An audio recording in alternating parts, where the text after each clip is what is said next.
the U.S. and South Korea announced they've begun 2 days of joint naval exercises off the east coast of the Korean Peninsula. Joint drills between the U.S., South Korea, and Japan have been ongoing since last week. Biden administration officials privately admit to CNN that they lack hard intelligence to know why North Korea has suddenly stepped up its provocations with a flurry of ballistic missile tests. They say North Korea's inner workings are shrouded in secrecy, making it extremely difficult to predict what leader Kim Jong-un will do next. But it is widely believed that North Korea is on the verge of carrying out its 7th underground nuclear test. CNN's Paula Hancock is following all of these developments for us from Seoul, South Korea. So, Paula, tensions seem to be rising. Take us through what's behind this and the response from the U.S. and its allies. Well, Kim, it is interesting that senior administration officials familiar with the matter do tell CNN that there is a lack of hard intelligence when it comes to North Korea. Now, it is something that I don't think will surprise many, given the fact that it is such a closed-off country. But it is also illuminating that it's, even for the U.S. intelligence agencies, very difficult to try and guess what Kim Jong-un, the North Korean leader, is going to do next. For example, they do know that, or they believe, that he is ready for a 7th underground nuclear test. That's an idea that is shared here in Seoul as well among the intelligence agencies. But what they believe now is the political will is yet to be there, and they simply don't know when Kim Jong-un may decide to do it. So certainly it does make it difficult to try and figure out exactly why North Korea is carrying out quite so many missile tests at the moment. They carried out 6 launches in just 12 days.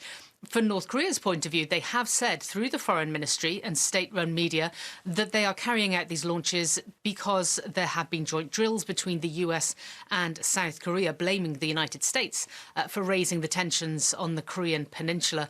Now, what has happened at this point, we know, is that there is this 2-day naval drill, as you mentioned. This is between the US and South Korea, the USS Ronald Reagan back in the waters off the east coast of South Korea, being part of this naval drill. And just yesterday, on Thursday, there was a trilateral drill involving the Japanese Navy as well. And all three have been very clear that this is in response to what they are seeing from North Korea, to show that they are militarily capable of responding to any threat that North Korea could provide. But of course, these naval drills are what Pyongyang had said was the reason for their missile launches at the beginning. So experts are expecting this tit-for-tat to continue. Kim?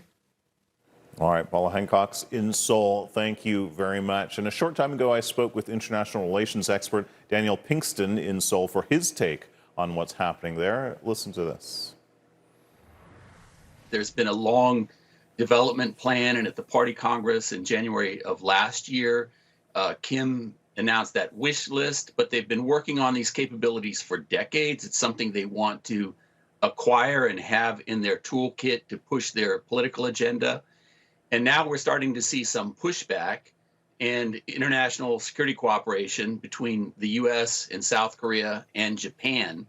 And that's something that North Korea would like to prevent. They would like to prevent any intervention in the Korean Peninsula in case of any kind of contingency. But these types of missile exercises, and yesterday they had an air ground attack exercise, this cannot compel or coerce the South Koreans, the Americans, and the Japanese from ceasing this international security cooperation. Yeah, I mean, it's the same sort of ironic consequences of Putin in, not wanting NATO solidarity and his invasion of Ukraine, resulting in exactly that. So in terms of the Western response, I mean, we've been seeing this pattern for 30 years, North Korean saber rattling followed by a show of force from the U.S. and its allies. I mean, it doesn't seem to do much here. Right. So, in my view, the mutual deterrence is robust. It's in no one's interest to engage in a conflict. The different parties in the region will try to push their political objectives and try to achieve goals. So for North Korea, that's getting out of the sanctions regime, lifting UN sanctions and multilateral sanctions against the regime for their nuclear program and their missile program. They'd also like to see the termination of U.S. military deployments and security treaties in the region.